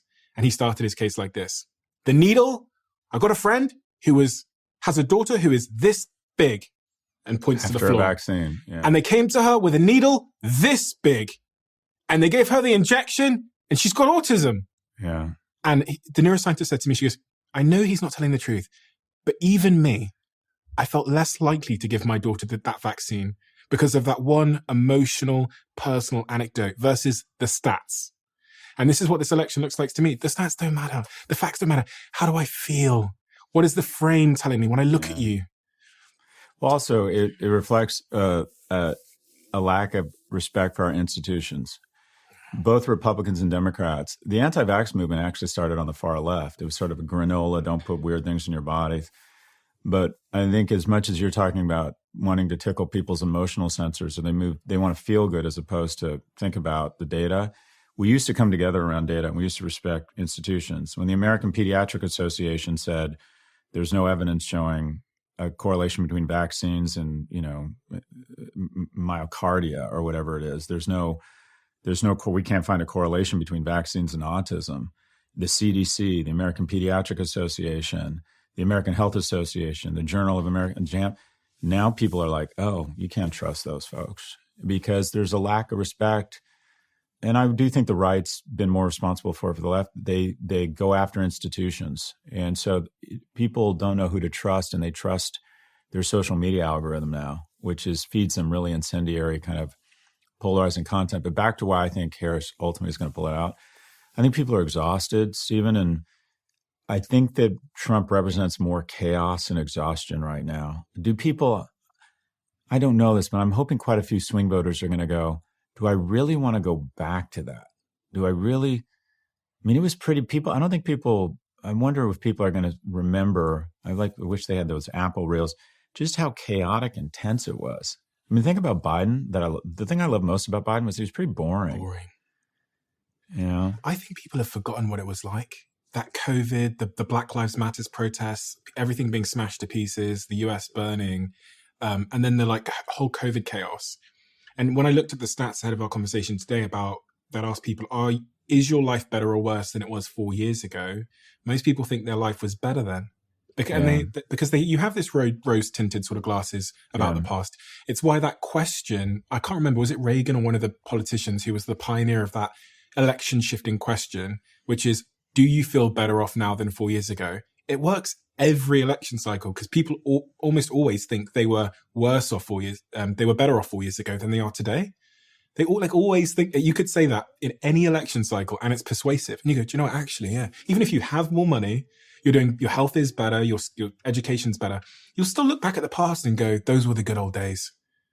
I think it's just a bias of humans. You rose-tinted glasses, you forget the bad. Well, and also in America, if you're under the age of 45, you've never experienced inflation. And when you look back and think, wow, hotel room at the Beverly Hills Hotel, you're going to LA, is doubled in the last 4 years, and it has. The cereal I buy is up 30 or 40%. Again, you get a raise, you think it's your grit and character. The price of cereal goes up, you blame the government. But I'm hoping Harris wins, and I'm finding reasons why I think she will. It's total confirmation bias. What I also really hope happens is that whoever wins, I hope it's decisive. Because political parties, in the 30s, we had kind of the New Deal from Democrats. 80s, we had the Republican Revolution. People kind of came together and admitted this is where America wants to go. The worst thing about, you could argue the thing that's ailing America is what's ailing the Middle East. There's never a definitive winner. There's never a party that kind of, and I don't want to say the best thing that could happen, because I think one party's got it wrong on things like bodily autonomy and peaceful transfer of power. But we need a party to kind of come in and win 55 or 60% of the votes, so there's no arguing over the direction America wants to go right now.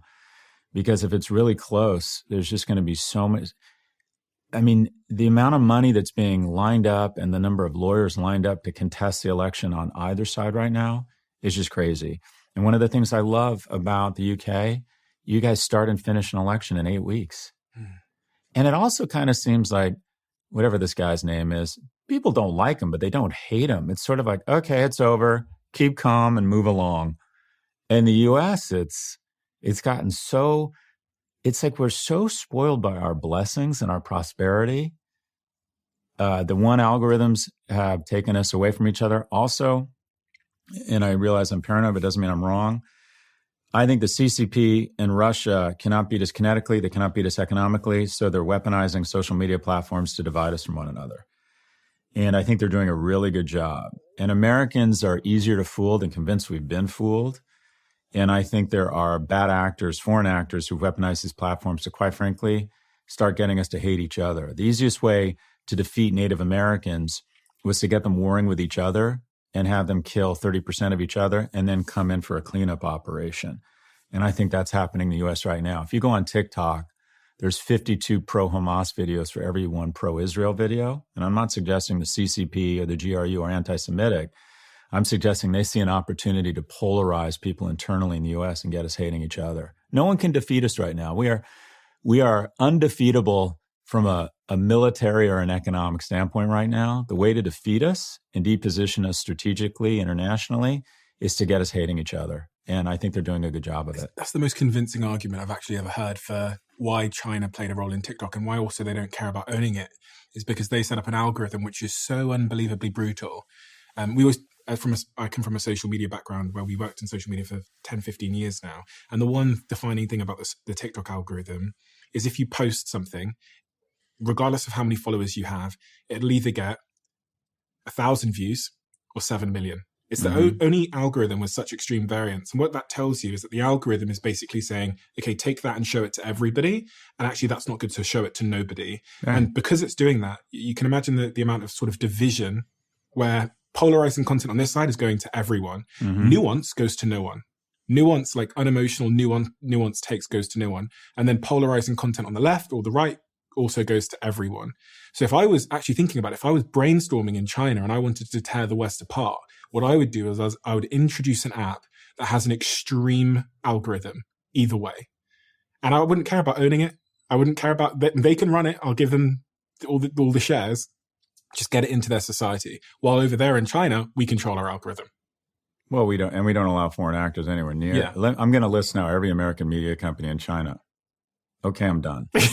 There's just no way they're going to let us over there. And yet we have a neural jack implanted into the wet matter of our youth. It's more dominant than CBS, ABC, and NBC were in the 60s. So would we have allowed the Kremlin to own CBS, NBC, and ABC? That's what we're doing right now with TikTok. Kids spend more time on TikTok now under the age of 25 than they spend on all broadcast media combined. This is also true of Meta. And the primary fuel for that algorithm, what the algorithm tries to suss out, the thing that used to be the ultimate gangster move in marketing used to be sex. Sex sells. Show hot people playing volleyball and people will think, well, if I drink more beer, I too will be hot, right? If I have this car, I'm more likely to have a random sexual experience. I would really like to have more random sexual experiences, so I'll buy the new Chrysler Cordoba with original Corinthian leather, right? It used to be sex sells. Basically, Meta figured out there's something better than sex, rage. So if you have a long, hour-long conversation with a epidemiologist that says, yeah, we rolled out the polio vaccine too quickly in the 50s and 60s and a bunch of people died, but generally speaking, vaccines have probably prevented more unnecessary death than anything. A long, thoughtful conversation that's data-driven, the algorithms hate that shit. But if you're RFK Jr. and you're on a podcast and leans in and says, Stephen, the best thing you can do when you see someone with a baby is to say to them, don't get her vaccinated. Like he's this handsome, charming guy, and he looks at you and says, that's the best thing you can tell a new mother. Oh my God, the algorithms love that. Because the people who have been worried about vaccines and believe that conspiracy love it. And people like me get fucking outraged and shitpost him. More comments, algorithm. Oh my God, more comments, more interaction, more Nissan ads, more shareholder value. So let's take the most incendiary shit and give it way more reach than it would get organically. So it's happening naturally, even among US companies. But then if I wrap it in cute dance videos and I can put my thumb on content that's really incendiary, whether it's a conflict in the Middle East or income inequality or the lack of opportunity. Just a lot of my content around how young people are not doing well has gone viral on TikTok. And I'm kind of playing into the algorithm. Oh, this guy's saying young people should be angry. We like that. Thumb on the scale. I just think it's so ridiculous that we don't think we're being played. What would we do in the West? If we had an opportunity to dial up anti-Islamic Republic content in a social media platform in Iran, you don't think we'd game that shit? We have a division of the army called PsyOps. That's all they do, is try and spread our media content that's very pro-American and anti our adversaries across different mediums across the world. The problem is we're not used to them doing it to us. And it's so genius. Meta involved, I finally got, after 7 years, I finally got an original scripted series on big tech greenlighted. It's going to be on Netflix. And I'm really enjoying putting together certain scenes and scenarios. And a scenario I believe has happened over and over is that Zuckerberg goes in front of Congress and gets pilloried. No concern for young people, skyrocketing teen suicide. They get their TikTok moment. Then he goes into a confidential security hearing and he says, guys, do you want me to continue to help you kill terrorists? Meta is the ultimate espionage vehicle. The Mossad, the CIA, the GRU would kill to have control Meta. I can tell someone's relationships, their vulnerabilities, where they are. I can GPS locate it. I bet he says, do you want me to continue to help you kill terrorists? And they say, yeah. And then he's like, then back the fuck off. And what do you know? There's never been a law passed regulating social media. I think that is what is happening after these Congress people get their TikTok moment. We're writing a scene right now where I believe that a lot of the drone strikes against terrorists in Yemen and other places have been aided by social media platforms tracking people down. Your 14-year-old has their phone out and they're on Instagram, and their dad or their uncle at the wedding of bad people doesn't know this kid's on their phone. They've all been told. I mean, everyone is on these platforms.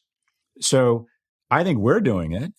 And the CCP would be stupid not to be dialing up content that makes us angry at each other such that we're not focused on whether China invades Taiwan or not. They'd be stupid not to be doing this. Do you think age matters in this election? Trump's age, he's going to be 80 something years old? Well, he'll be, if he's elected, he'll be older than when Biden was elected. The difference is he presents as more robust, and we don't like to admit this as Democrats, he presents as more robust than Biden. I mean, you remember when Biden made the trash comment? He popped up out of nowhere. I'm like, oh, Biden's still around. It felt to me like a video of someone about to go into hospice saying how much they love their great-great-grandchildren.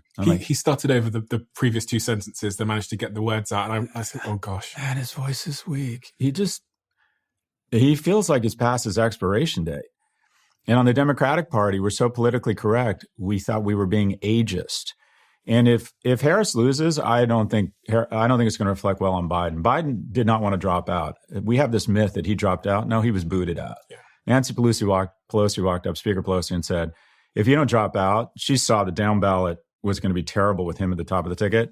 Every day for the next 10 days, I'm going to have more and more people come out against you in your party. He did not want to. They haven't spoken since that conversation. So really? The notion, they haven't spoken. How do you know? She'll admit it. She said publicly they haven't had a conversation since that conversation.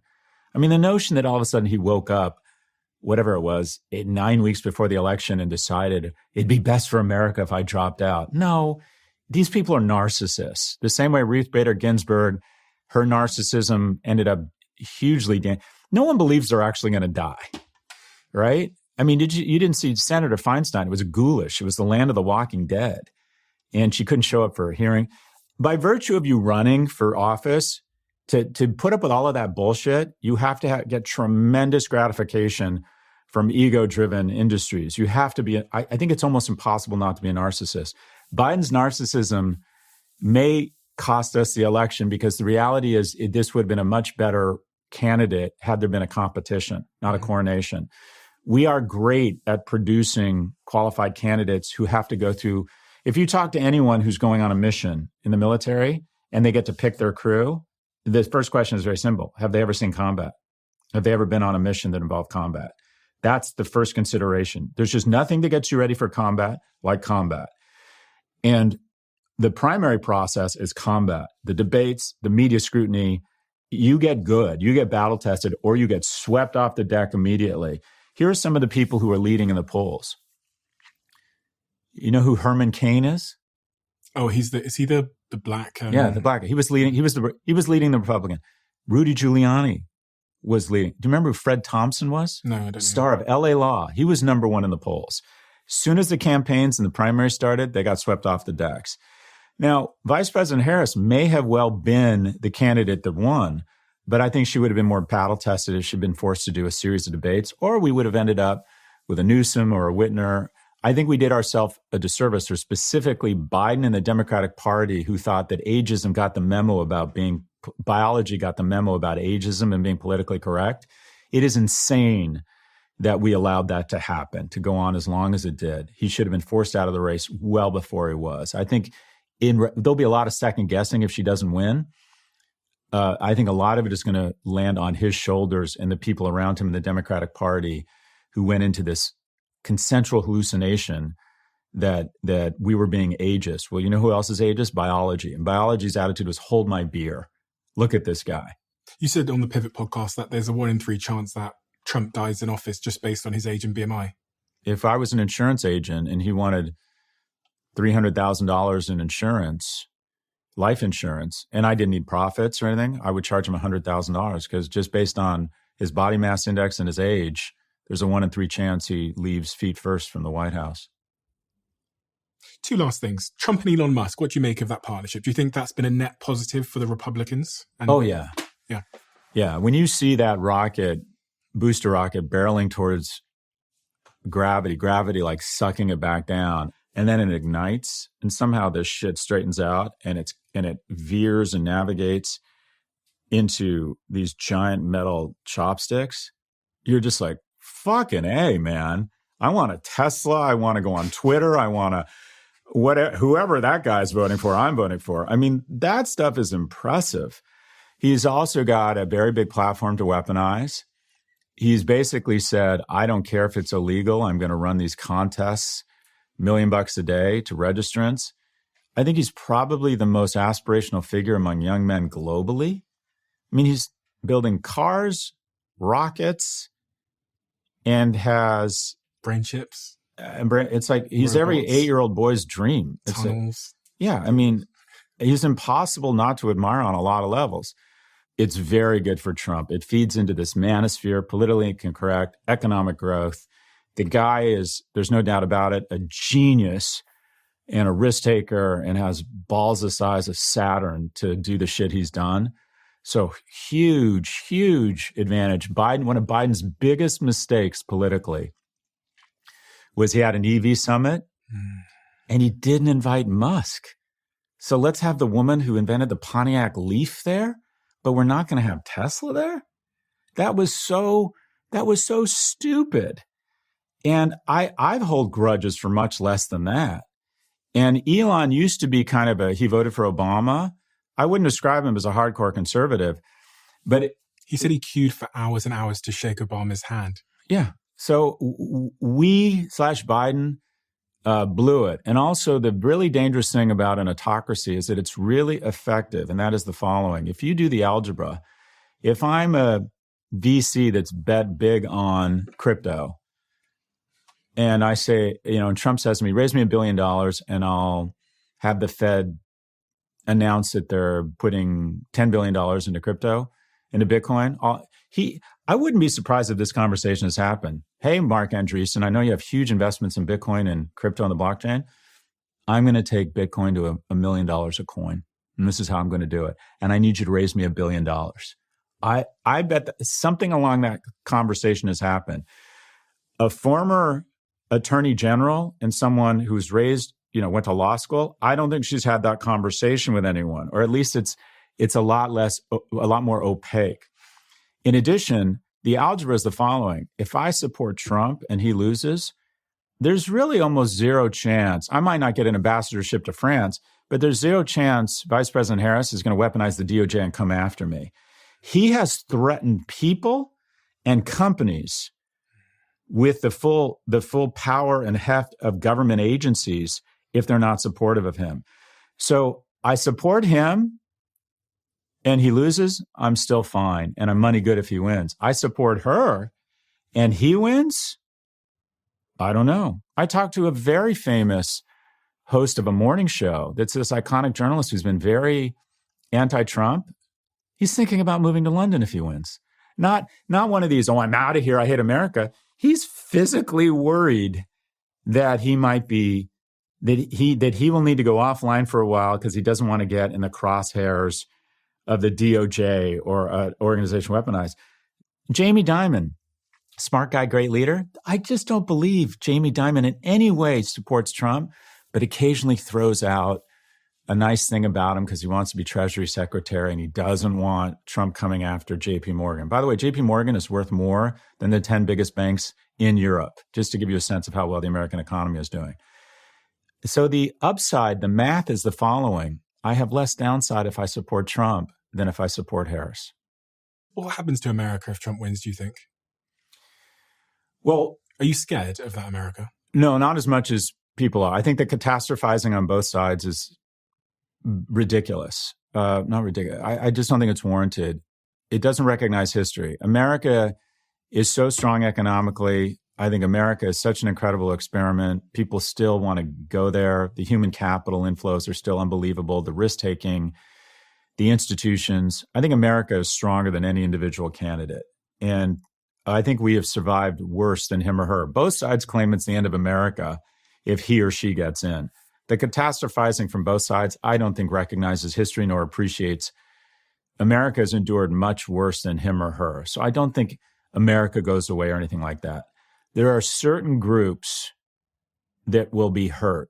I do believe women who want to have bodily autonomy, if he gets another 1 or 2 appointments on the Supreme Court, we could see pretty onerous abortion laws across not 21, but maybe 41, maybe even a federal ban. I mean, it could get pretty ugly for women who believe that bodily autonomy is important. I think it's ugly for young people to rack up these deficits.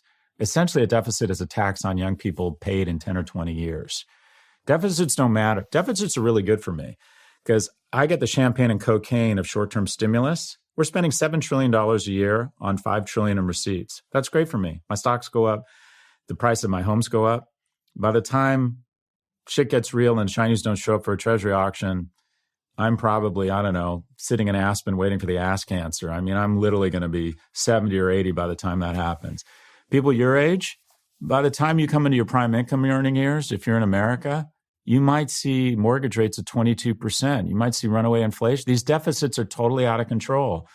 So I think young people, long-term economically, I think women in terms of bodily autonomy short-term are big, big losers. Corporations probably win in the short term with Trump because he's talking about doing away with all taxes. I pay American taxes right now. He's talking about doing away with taxes for guys like me that live abroad, that I won't have to pay taxes.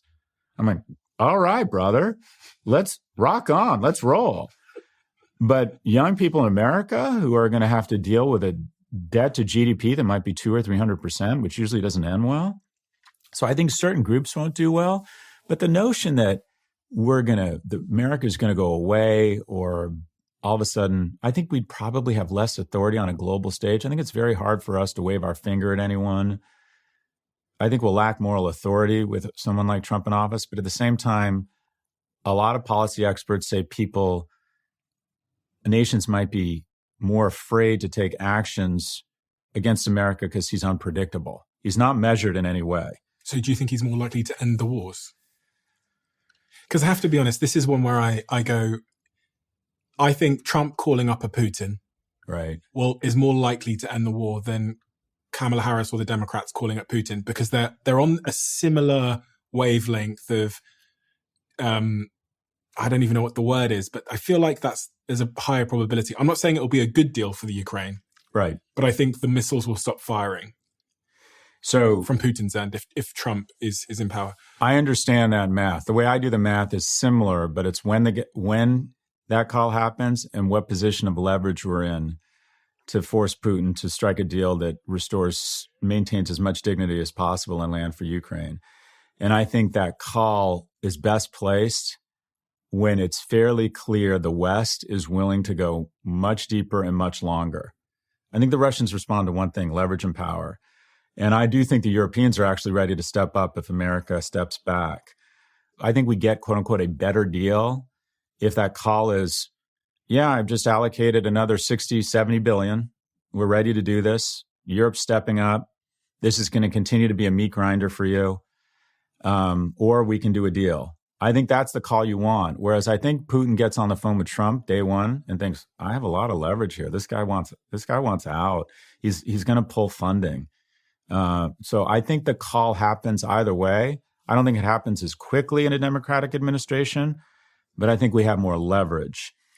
Also, I'm a bit of I don't want to call myself a war hawk, but if you talk about the Middle East, I think there's such a thing as a bad peace. We need to end the war. People are dying unnecessarily. Let's cut a deal now. That was the advice that many members of parliament and Churchill's war cabinet gave to him in 1939. There is a bad peace. And I think that, I mean, I've said this and I've gotten a lot of shit for it. I think Israel is doing our dirty work. In the U.S., Israel in 6 weeks eliminated more terrorists on the U.S. most wanted list than we had in the last 20 years. I think there's a greater likelihood of peace now with the defenestration and elimination of Hamas, a weakening of Hezbollah, and the taking out of a lot of these terrorist leaders. I think Middle East peace is more sustainable because Israel's gone on the offensive in this war. And I think in America, we have such a knee-jerk reaction to peace is always the answer because we've never really been attacked. You could say 9/11, but we've recognized so many blessings and so much prosperity. I think that our go-to is always peace. There is a bad peace. And I would argue that I'd like to see, we all want peace in the Middle East, but the question is, how do we get to a sustained peace?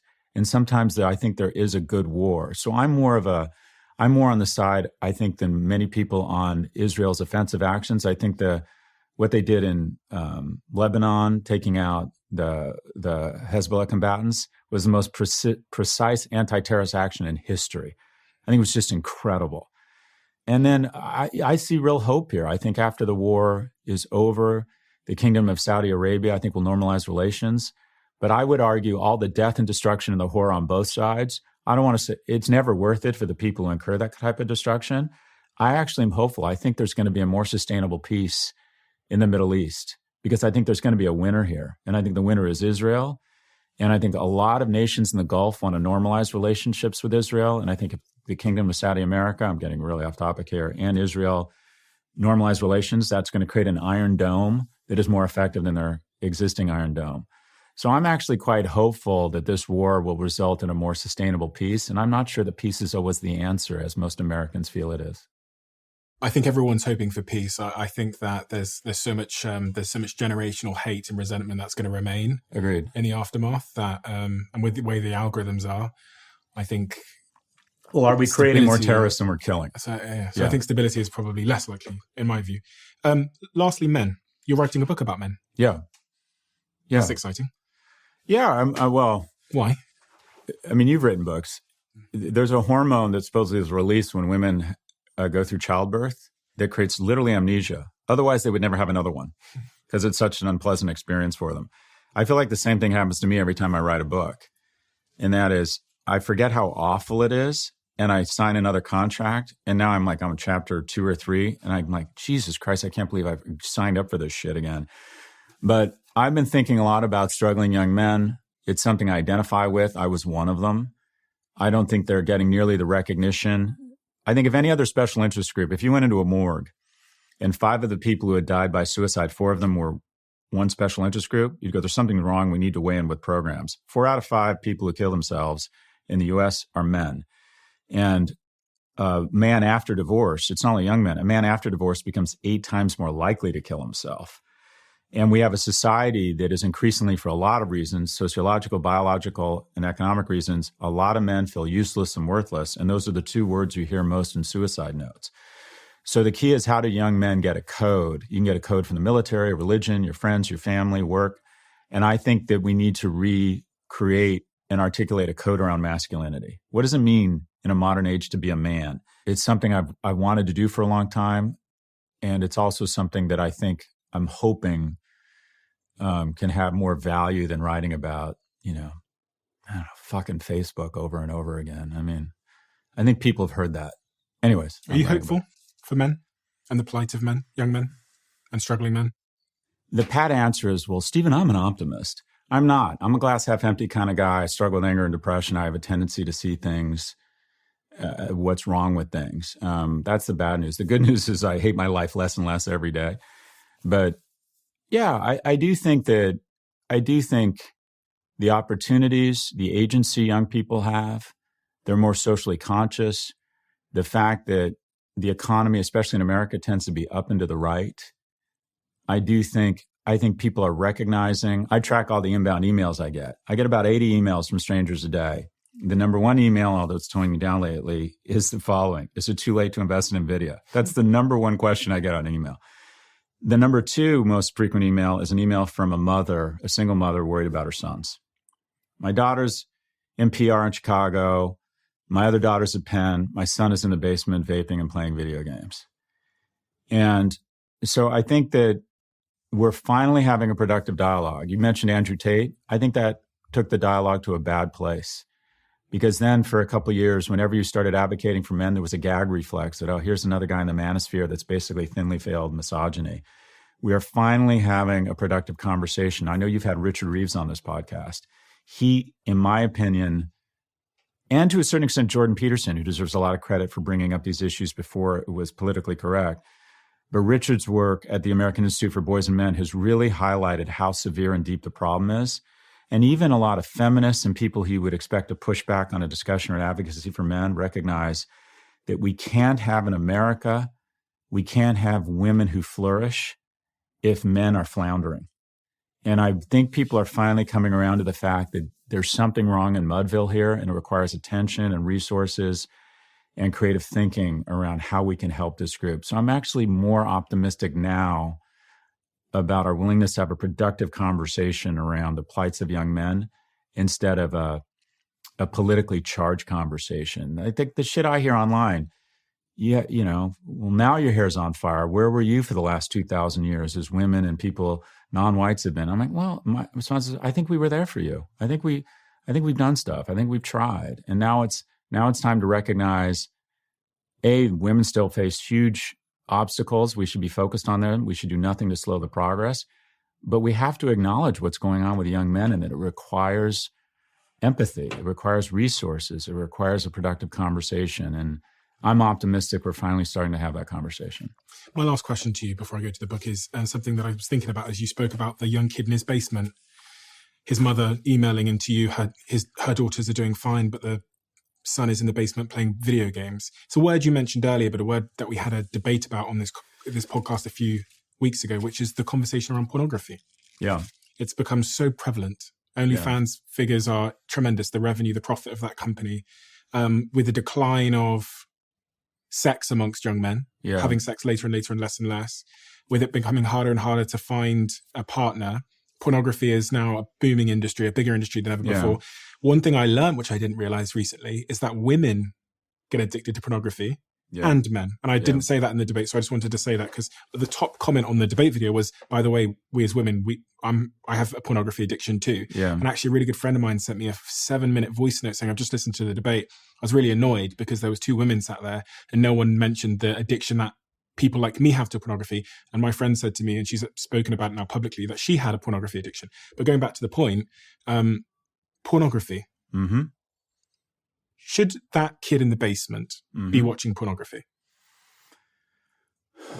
Well, there should, and there is. Okay, so he is watching pornography and a lot of it. And most of the research shows that a small number of people consume a disproportionate amount of porn.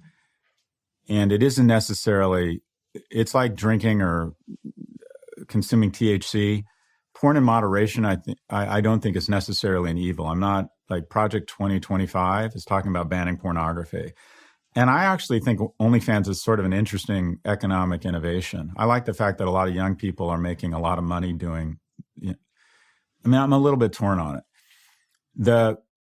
The point you're getting to is a larger point, and that is one of the biggest threats to young men is that the most talented, deepest resource companies in history are trying to convince people, specifically young men, they can have a reasonable facsimile of life on a screen with an algorithm. You don't need friends. Go to Reddit and Discord and find people who are specifically interested in the weird thing you're interested in, right? You don't have to try and make plans with a kid at high school after. You don't have to try and make friends. I remember it was hard to make friends, but once you made them, the barriers of exit were strong. We had a posse of 5 guys. 2 or 3 of us didn't like each other, but we were friends. We were in the group together. You don't need that now. You got Reddit and Discord.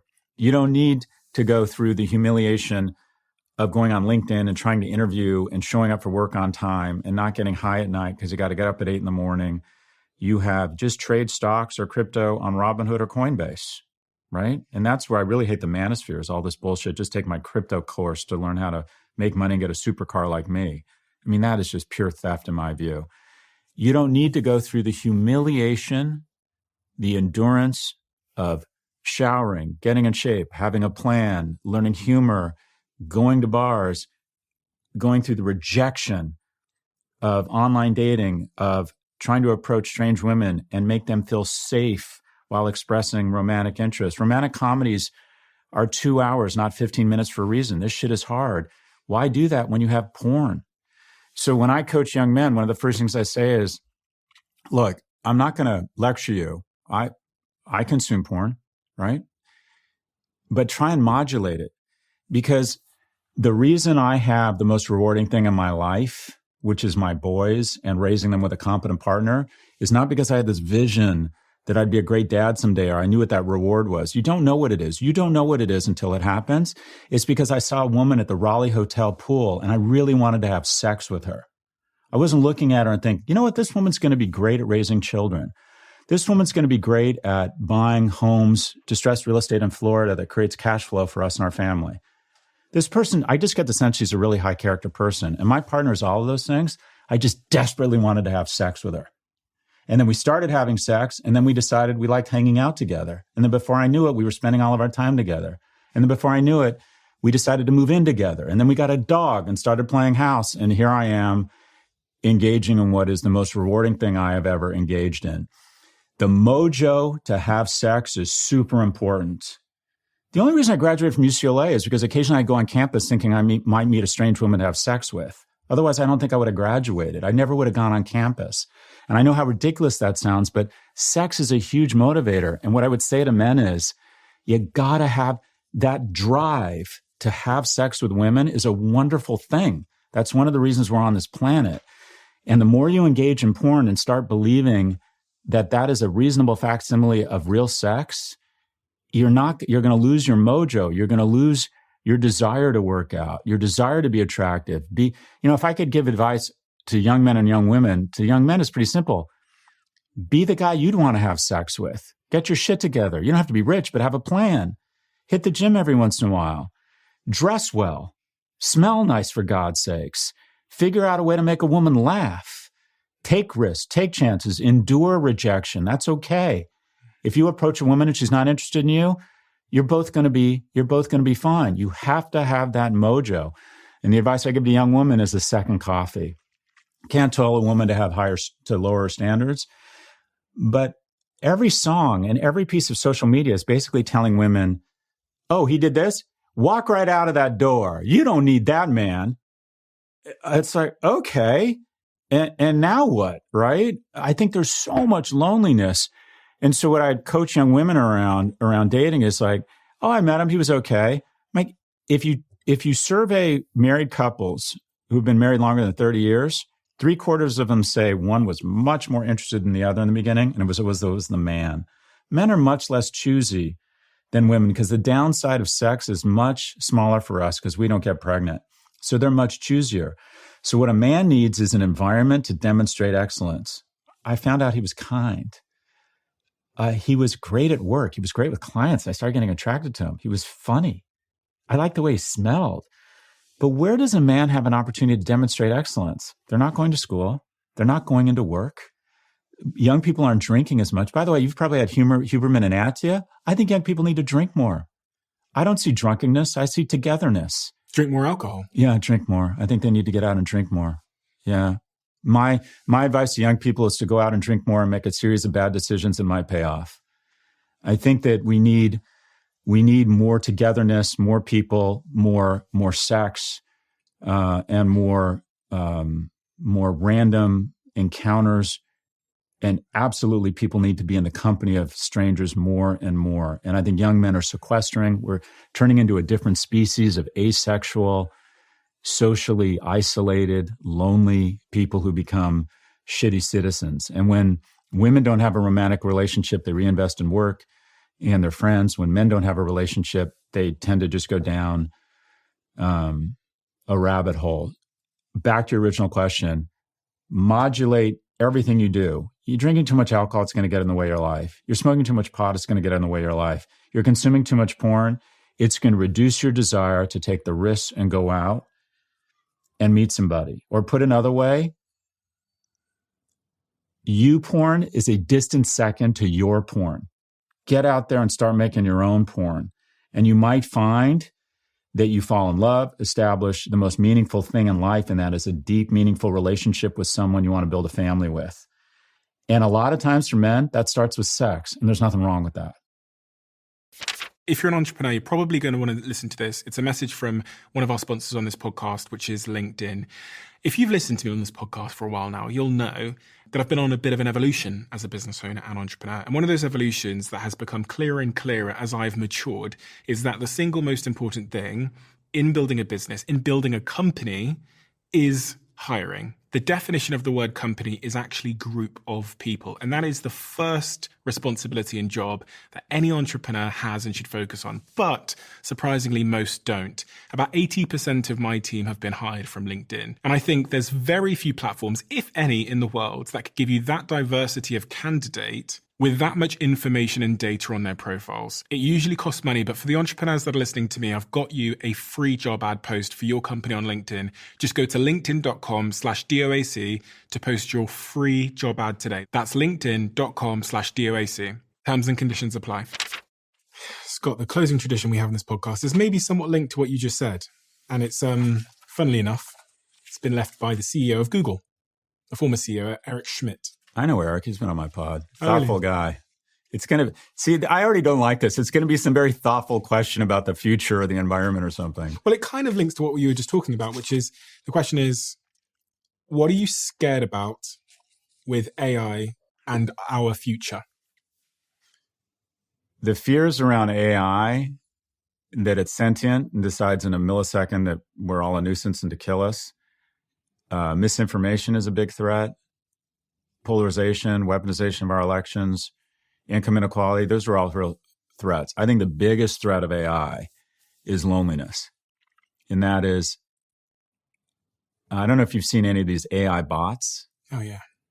But if I'm a young man, I feel rejected online, in online dating, where the man of average attractiveness in online dating has to swipe right 200 times to get a coffee, and 4 of those 5 coffees will ghost me. So I have to swipe right 1,000 times to get 1 coffee. And then I have these AI bots that are very attractive and increasingly lifelike.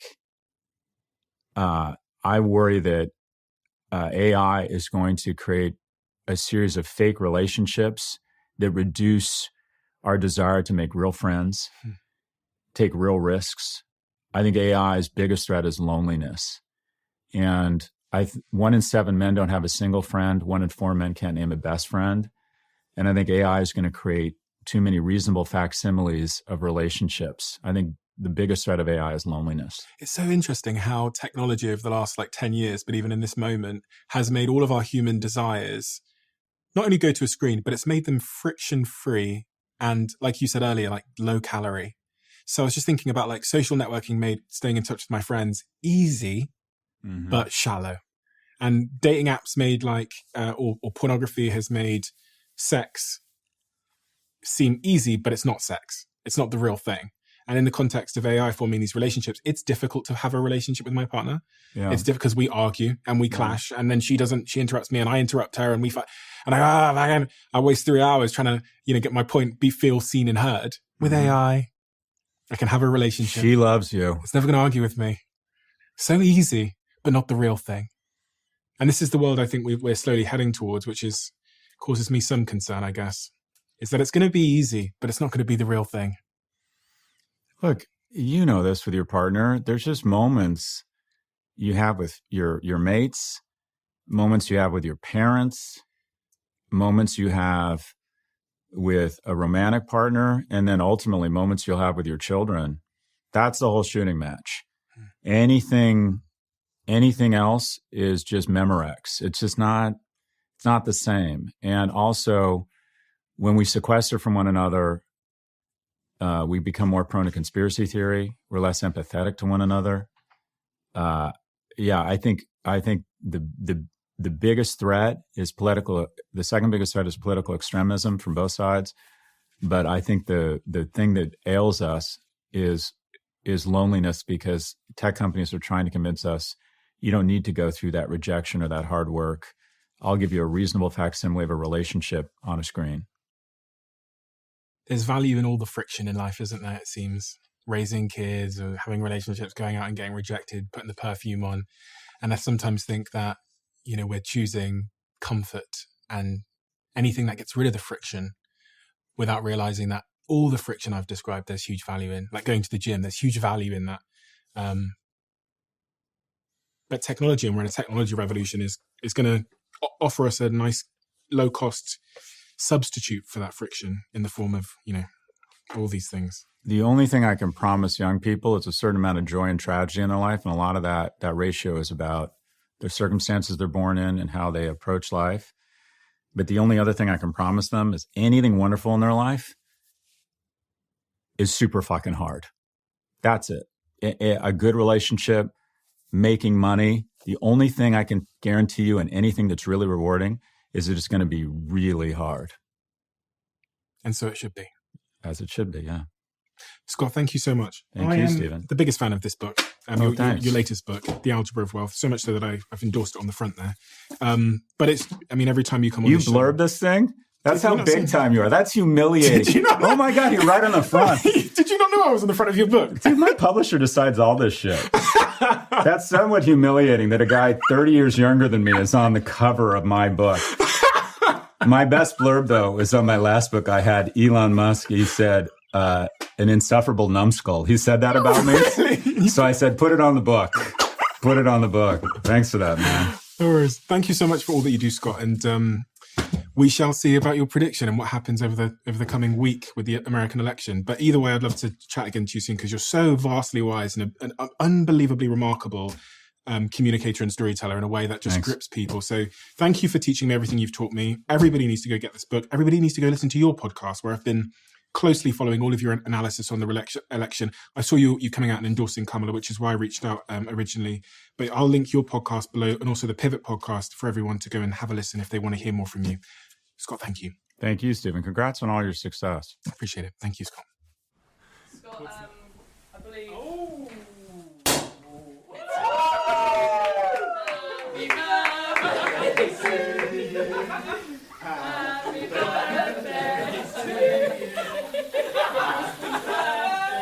birthday, Scott. Happy birthday to you.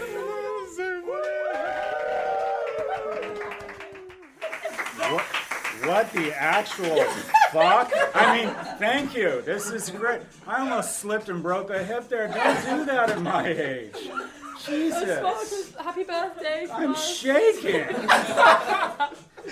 Oh my God, this is so lovely and entirely inappropriate and unexpected and frightening.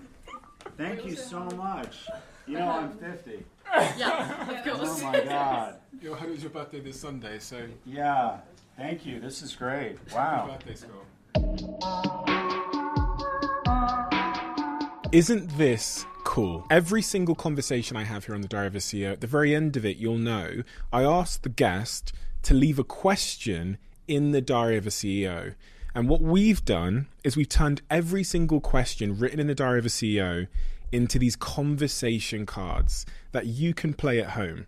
So you've got every guest we've ever had, their question, and on the back of it, if you scan that QR code, you get to watch the person who answered that question. We're finally revealing all of the questions and the people that answered the question.